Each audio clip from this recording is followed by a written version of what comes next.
Good evening and welcome to the first late debate of the new Parliament with a new True Blue government, a new Queen's speech and tonight 4 new London MPs here in the studio.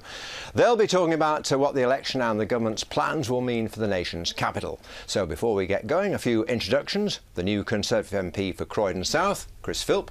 The new Labour MP for Hampstead and Kilburn, Philp. The new Conservative MP for Kensington, Victoria Borwick. And last but by no means least, the new Labour MP for Ilford North West Streeting. A very warm welcome to each and every one of you. Can we kick off by talking about something mentioned in the Queen's speech yesterday, which is very close to the hearts of every Londoner, and that's housing. I'll kick off with you, Victoria. Cameron has said that housing association homes will be available to those people in them after a certain amount of time at a cut price.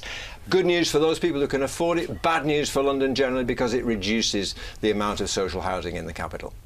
I think it's really important. We're the party of aspiration. People want to own their homes. This is a revolution that gives people that opportunity to own their own homes, to get people on the housing ladder and to actually give people that security for life. I think it's a really good idea and it's very much welcomed. I know on door-to-doors, sitting in people's homes, they were saying, well, I'm a council tenant, why can't I buy? And then you go to a housing association, they say, well, why can't I have that opportunity of buying my home too? So I think it's a lot of popular, I think it's a really popular policy. And I expect that's what many people watching this programme would say as well, Philp.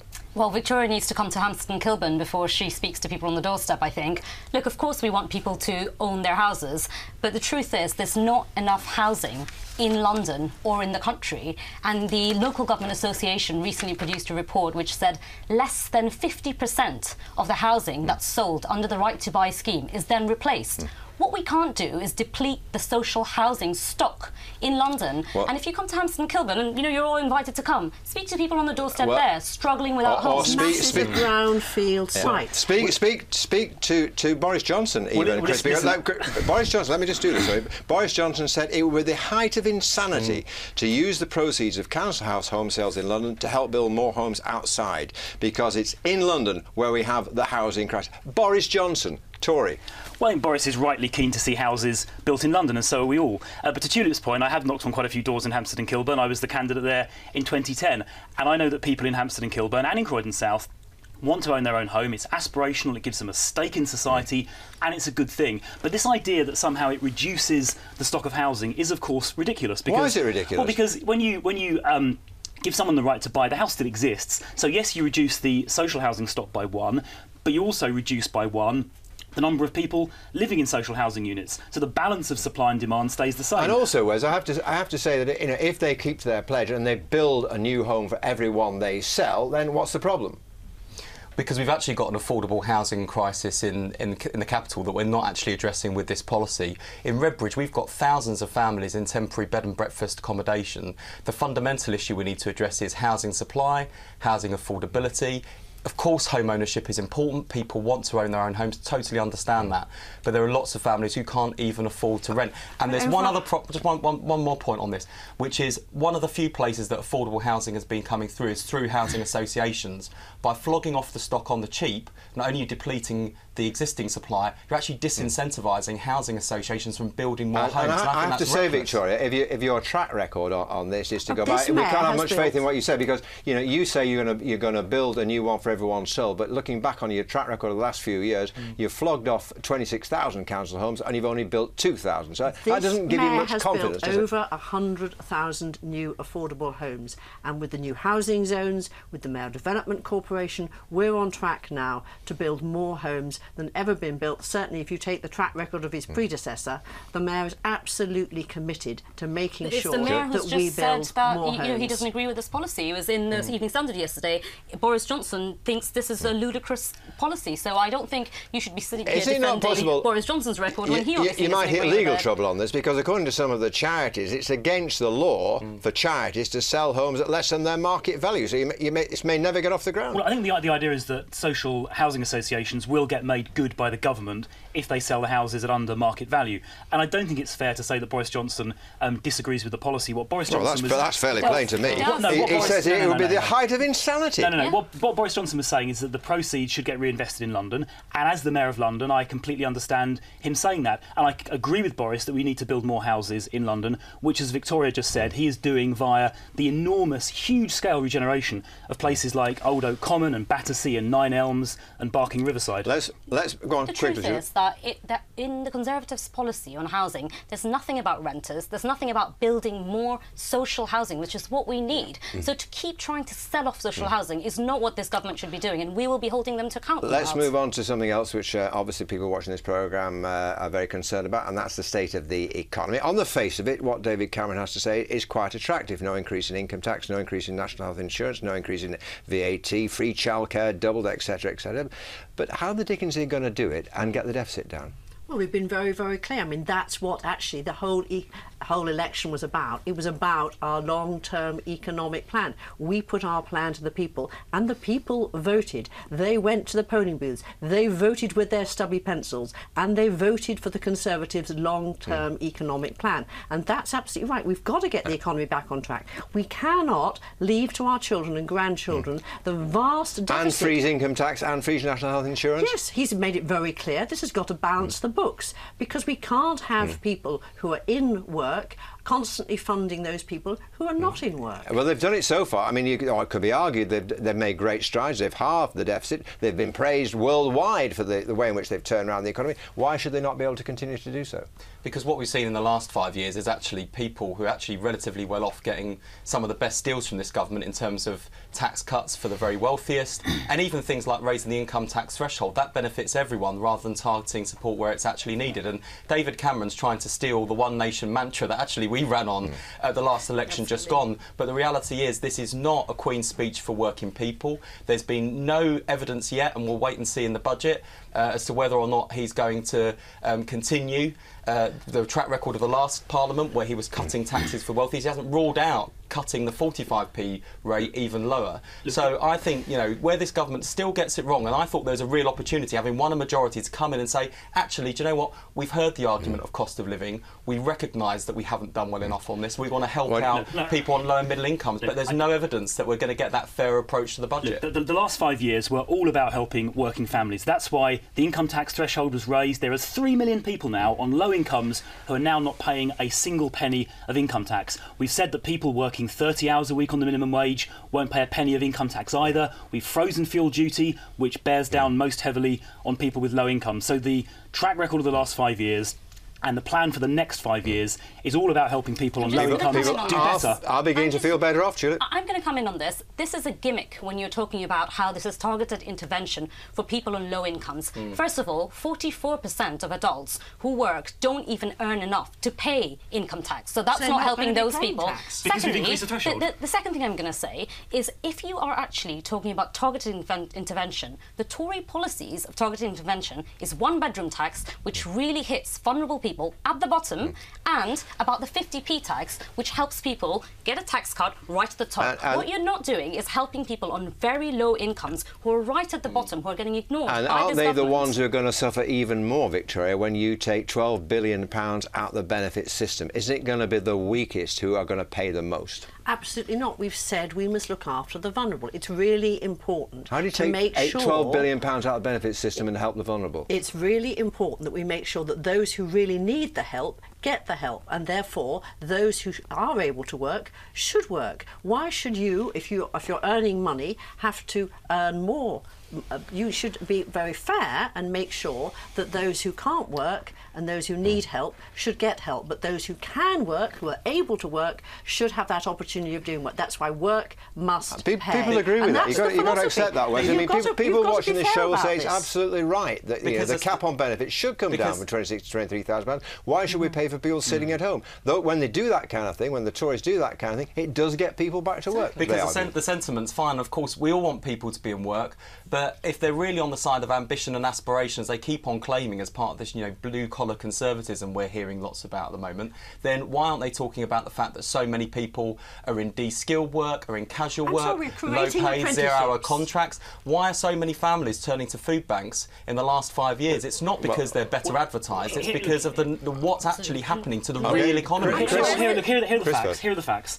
Wages are now rising at 2% per year. Inflation is negative. The cost of living crisis that we inherited is beginning to ease. There are now 2 million more people in work than there were 5 years ago. So why are the food banks overrun with customers? You don't solve the cost of living crisis overnight, and we're taking steps to solve this problem by, for example, freezing fuel duty, by cutting tax for people on low wages. To your point about working, we've just increased the minimum wage by more than it's been increased for quite a while. These are all things designed to help people on low incomes get by, and that is our commitment for the coming 5 years. Something doesn't smell right when the government is preaching austerity and then at the same time saying the economy is recovering, but they're cutting £80 million from local government budgets.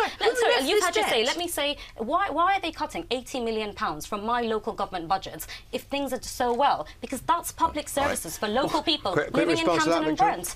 Who left the debt? You're a councillor. Yes, absolutely. What do you think about the cuts to I think local it's government really budgets? important. You have to realise that the money only comes from the people. The people voted 3 weeks ago and the people voted for the Conservative Party. We laid out our manifesto. Yeah. We were absolutely clear to the people. That can't be your only response. Sorry, we won the election. That can't be the only response. I'm sorry. I'm very sorry. People. But actually the Conservatives won 100 more seats than Labour. You have to be really clear here. We laid out our manifesto and the people went to the ballot box. And the people also, Chris, voted for a Tory party who said they were going to actually repeal the Human Rights Act. And now in the last 48 hours we hear that they're not. And why aren't they? Because David Cameron knows true well that he can't get it through Parliament because even his own backbenchers think it would be insanity. Number 10 yesterday, we're very clear about this. We will absolutely be bringing forward legislation to repeal the Human Rights Act, and the introduction of a British Bill of Rights was explicitly referred to in the Queen's speech. Now these are complicated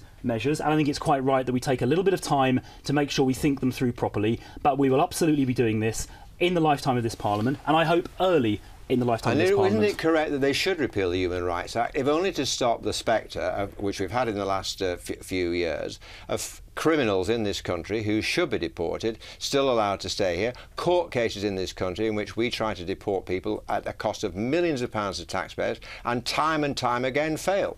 We can't preach to other countries around the world about human rights and not hold ourselves to the same high standards, and actually that multinational cooperation is really important. What about the human rights of the victims? What about the human rights of the victims of these people running around this country? In a proper fair justice system, of course you have to protect the victims, but you also have to make sure you deliver justice in a fair way, and if we don't hold ourselves to those standards, we won't be able to do it with other countries. The reality is, on the British Bill of Rights, as well as all of these unfunded spending commitments the Tories made, they expected to be in coalition with the Liberal Democrats. They were prepared to junk half of their manifesto and half of their spending commitments in a coalition deal. But of course now we're left with a manifesto that's half-baked, half-funded, and the Tories are going to be caught wanting. This is not the case. We want our laws and our decisions made by our courts. But that's they why are. we This want is to a make myth. our decisions. It's a myth that European judges are making loads of judgments. I'm This is sorry. rubbish. This is absolutely part of what it's all about. It's not. You have just won an election campaign where you try to scare people rigid about a whole range of topics. We're not scaring let's talk about the mansion. Hang on, one at a time. Let me come in on this. They've said they're going to reduce £12 billion from the social service budget. Now, what is David Cameron going to do about that? I asked my Conservative opponent in the 22 hustings we had, where are those cuts going to come from? This is not scaremongering. I genuinely want to know which public services will be cut. We'll find out probably in the budget. We'll be straight off the Human Rights Act, which is what we were talking about. Isn't the simple solution, if we don't agree with the judgments of a European court in any particular case, isn't the simple answer to ignore it, as other countries do? No, I don't think so. I think my problem with this is that human rights for us sitting in the studio might seem very far away, something distant, but there are people in this country who genuinely need human rights. Why should people in Ilford care about the Human Rights Act? Well, of course people care about the human rights. It's not just about their rights, it's also about international human rights, and actually a diverse constituency like mine foreign policy feels very much like domestic policy. People have family abroad, in other countries, and actually one of the reasons why people love living in this country is because it's been a beacon of respect and it protects what we've cherished and held good for hundreds and hundreds of years, like free speech, for example. The Human Rights Act was only introduced in 1998. Human rights in this country were very well protected before then, and countries like Canada and New Zealand and Australia get by perfectly well without being part of the European Convention. Conversely, countries like Russia, where an opposition leader was shot dead in the street, where the state control the media, where opposition politicians are routinely incarcerated, are part of the European Convention. So it's not working. Let me finish. Our British Bill of Rights will enshrine all of the rights we hold dear, freedom of speech and so on, but at the same time, it will put the rights of British citizens first. And as an elected member of Parliament for Croydon South, I need to ask whose rights are most important. It's the rights of my constituents not to be robbed or murdered by someone who should not be in this country, but who can't be deported because they appeal to the European Convention under spurious family rights grounds. I stand for the rights of my constituents, not for the rights of foreign criminals. And I'd like to know from Tulip and Wes, why are you standing up for foreign criminals, not for the right of your constituents to be protected? This kind of rhetoric is exactly pandering to UKIP, and honestly, I'm shocked by your rhetoric. Let's move on to Europe, because we've heard what you've got to say. We hear in the Queen's speech there is, well, we knew there's going to be, it's confirmed there'll be a referendum, right? Your party spent the entire campaign telling us that a referendum is a bad idea because it undermines confidence in the British economy. Overnight, you've changed your minds. Why?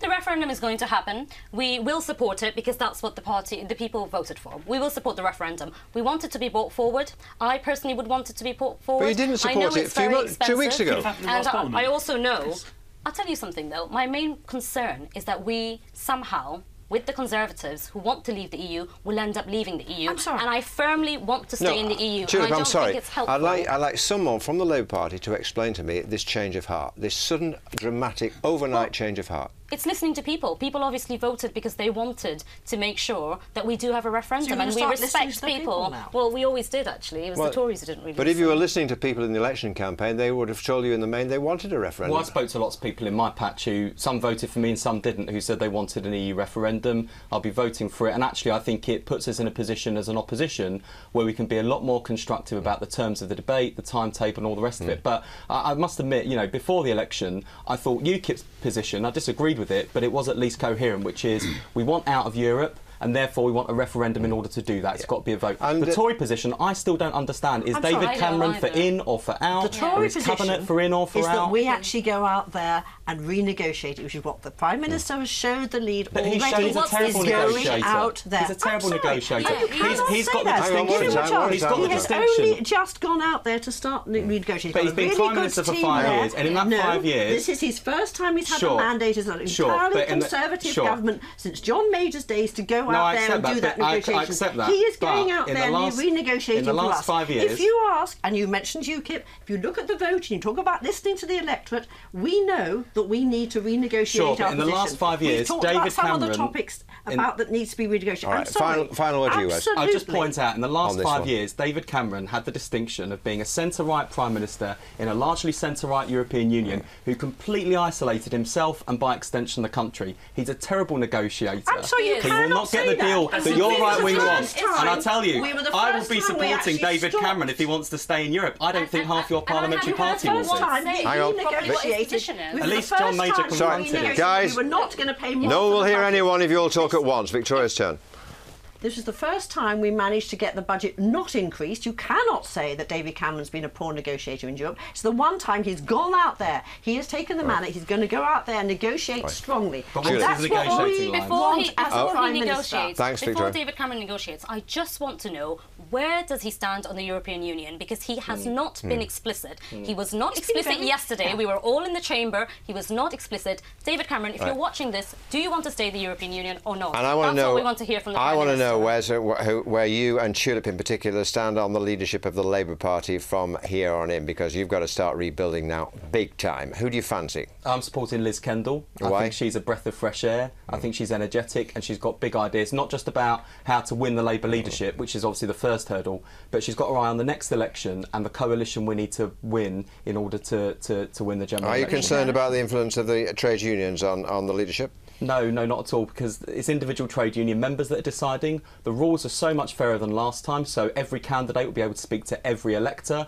We won't have any of that nonsense where the ballot papers were in envelopes endorsing a particular candidate. The rules are a lot fairer, and actually the trade union link throughout Labour's history, if you look back, has actually more than on one occasion saved the Labour Party from lurching to the left. So the trade union link's a lot more diverse than who's your money on? I'll be supporting Mary Cray in the leadership.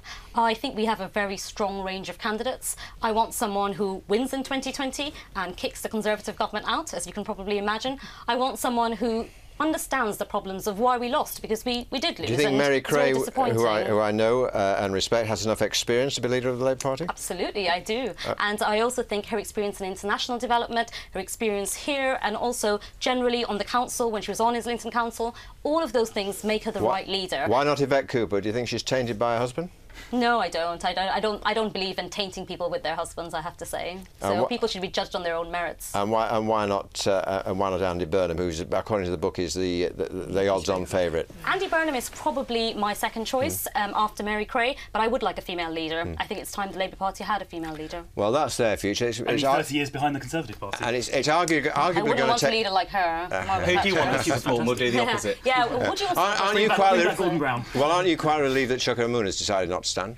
I think it's a bit of a shame the Labour Party have a relatively narrow number of candidates contesting the election. I'm not even sure Mary. No, I'm not even sure Mary has the number of signatures yet. And it is a shame that the more moderate candidates. It is a shame that the more moderate candidates like Chuka and like Tristram Hunt pulled out. And I think it is a symptom of union influence that people like Andy Burnham, who are the union candidates, are the front runners. Very briefly, we've got 4 very credible candidates for Prime Minister, let alone leader of the Labour Party. And actually, you know, this field, I don't think you could paint any of them as somehow being loony left, or they are centrist, credible people. Very briefly, first impressions of Parliament. Very briefly. I've really enjoyed it. Nice to come in, get stuck in and fight for constituents in Hampstead and Kilburn. I'll be holding the government to account, and everyone's been very friendly. I think it's really upbeat. We've seen a Prime Minister who really wants to take the lead. I think he's really relishing at last being able to put forward Conservative policies, and that's what we're here for. We're here to fulfil our mandate. First impressions? It's still surreal. I mean, I asked my first questions today about the future of my local A&E at King George Hospital, and I got up, I asked the question and sat back down. My hands were shaking. I mean, I've been a councillor, I've come on programmes like this, and, you know, you always have a few butterflies, but nothing compares to speaking on behalf of your own community, the people you represent in the House of Commons. A massive privilege. Chris? I've really enjoyed getting stuck into local issues as well as national. I met the Rail Minister for the first time 2 days ago to try and get Southern Rail improved, which is a huge problem, and it's already showing results. She's responded positively, so it's exciting to be able to get stuck in and actually make a difference. Well, we wish you all well. We hope too that you'll come and see us sometime soon. Thank you very much indeed to you, Fred. All we have time for, so I'm going to bring this conversation to a close. Thank you all very much indeed. Thanks to Chris, Tulip, Victoria and Wes, and thank you of course to you at home for watching. I'll be back with another edition of The Late Debate next month. Until then, from all of us here, good night.